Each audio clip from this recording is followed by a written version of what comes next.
सच के लिए बेखौफ बेबाक जंग, वर्तमान क्रांति न्यूज 24 के संग। नमस्कार, स्वागत है आपका आपके अपने वेब चैनल वर्तमान क्रांति न्यूज 24 में, और मैं हूं आपके साथ गंगाधर पत्रकार। ट्रैक्टर की चपेट में आने से बाइक सवार एक युवक की मौत, एक गंभीर रूप से घायल। गोपीगंज कोतवाली क्षेत्र के ग्राम गुलौरी निवासी राजेश कुमार यादव उर्फ पट्टा 30 वर्ष की ट्रैक्टर की चपेट में आने से घटनास्थल पर ही मौत हो गई। जानकारी के अनुसार घटना के संबंध में बताया जाता है कि गुलौरी ग्राम निवासी राजेश कुमार यादव उर्फ पट्टा अपने ग्राम के ही कैलाश यादव के साथ धनुपुर हंडिया बाइक से रिश्तेदारी में जा रहा था।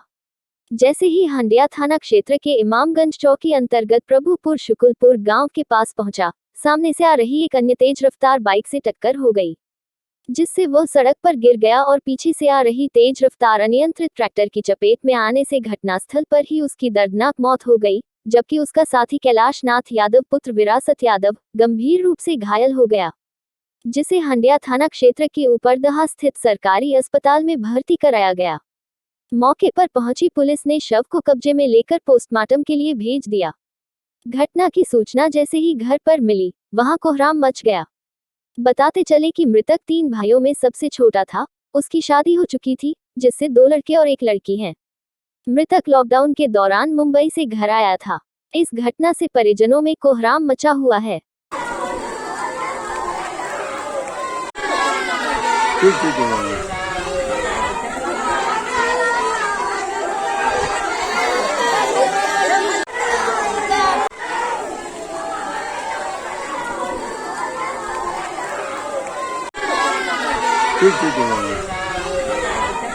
ये आपको हमारा राकेश कुमार नाम पप्पू। अच्छा, वो क्या घटना क्या बात है बता दीजिए। घटना यहाँ से गए कहीं सरकारी देने के लिए जा रहे थे, रास्ते में एक्सीडेंट हो गया। बाइक वाला मारा, ट्रैक्टर वाला ऊपर चढ़ा दिया। क्या नाम था उनका? राजेश कुमार यादव पट्टा। वो उनके लड़के उड़के थे? 2 लड़के 1 लड़की है। अभी एक लड़का 5 साल का है, एक 7 साल का है, एक लड़की है 5 साल की।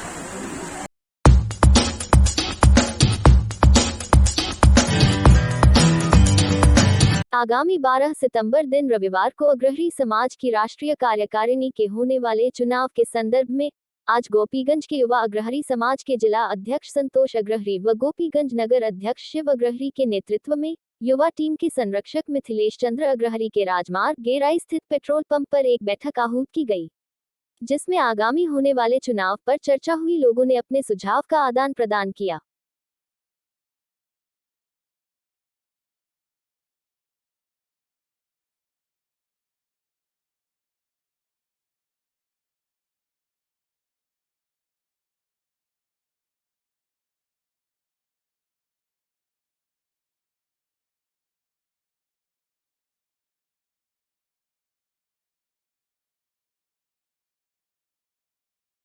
विवेक अग्रहरी, प्रदेश प्रवक्ता, युवा अग्रहरी समाज, उत्तर प्रदेश रजिस्टर्ड। आज ये यहाँ बैठक किस उद्देश्य से हो रही है? आज यह बैठक जो है आगामी 12 सितंबर को समाज के राष्ट्रीय अध्यक्ष के चुनाव, राष्ट्रीय अध्यक्ष, राष्ट्रीय महामंत्री, राष्ट्रीय कोषाध्यक्ष 3 पदों के लिए जो चुनाव हो रहा है, उसी के संदर्भ में और चुनाव के संदर्भ में विशेष रूप से सदस्य संख्या बढ़ाने और लोगों को जागरूक करने, जो अभी तक चुनाव पिछले समय में होता आया है उसमें आमूलचूल परिवर्तन करते हुए आज जो पत्रिका के आजीवन सदस्यों के साथ चुनाव होगा उसकी प्रगति रिपोर्ट लोगों के सामने रखने और यह बताने के लिए कि चुनाव अब एक नए तरीके से हो रहा है, जिसकी जो है आम जनमानस जो है सोच रखता है। मैं अंबिका अग्रहरी, प्रदेश संगठन मंत्री, युवा अग्रहरी समाज रजिस्टर्ड। आज अग्रहरी समाज की एक बहुत महत्वपूर्ण बैठक हमारे भदोही के संरक्षक श्री मिथिलेश अग्रहरी जी के नेतृत्व में यहाँ आयोजित की गई है, जिसमें अग्रहरी समाज में एक चुनाव, राष्ट्रीय चुनाव होना है 12 सितंबर को विंध्याचल में। उसके संबंध में आवश्यक महत्वपूर्ण बातें यहाँ हुई, जिसमें अग्रहरी समाज को और आगे उन्नत पर ले जाने के लिए, अग्रहरी समाज के कल्याण के लिए बातों का हमारे स्वजाति बंधु जो यहाँ उपस्थित हैं, जो हमारे गोपीगंज, कोयरौना, जंगीगंज क्षेत्र से भी आए हुए हैं, उनके बीच विचारों का आदान प्रदान हुआ और समाज को आगे बढ़ाने के लिए परिचर्चा हुई।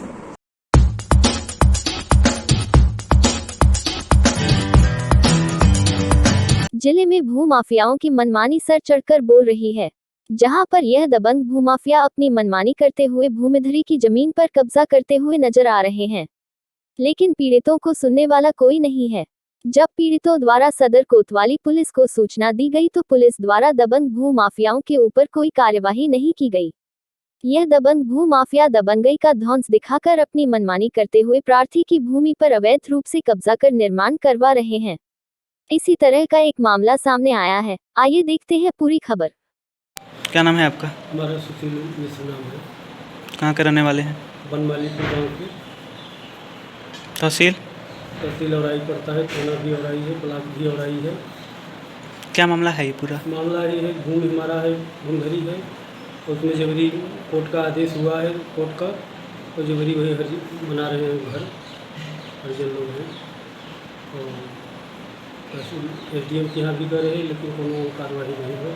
दरख्वास्त ले रहे हैं, ऊपर कुछ आदेश कहे हैं लेकिन कोनो बहुत इंटरेस्टेड नहीं है। उसमें लेखपाल साहब लेके दरोगो जी को बहुत इंटरेस्टेड नहीं है। यही सब समस्या पर न्यायालय का पालन नहीं होता है।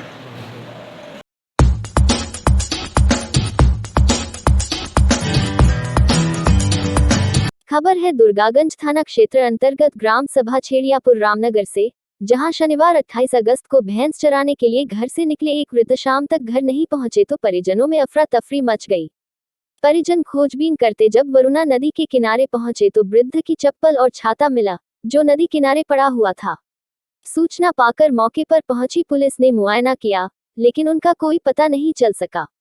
गांव के आसपास के ग्रामीण भी नदी के दूसरे तट पर जाकर खोजबीन किए लेकिन कुछ भी पता नहीं चल सका। जानकारी के अनुसार दुर्गागंज थाना क्षेत्र अंतर्गत छेड़ियापुर रामनगर निवासी तुलसीराम शनिवार को लगभग 12:30 बजे दोपहर भैंस को लेकर नदी के पास चराने गए थे। देर शाम भैंस लौट आए मगर वह नहीं लौटे। तुलसीराम के गायब होने पर गांव में हड़कंप मच गया है। ड्रोन कैमरे के साथ साथ नदी में भी उतरकर ग्रामीणों व पुलिस द्वारा खोजबीन की गई मगर समाचार दिए जाने तक वृद्ध का कोई पता नहीं चल पाया है।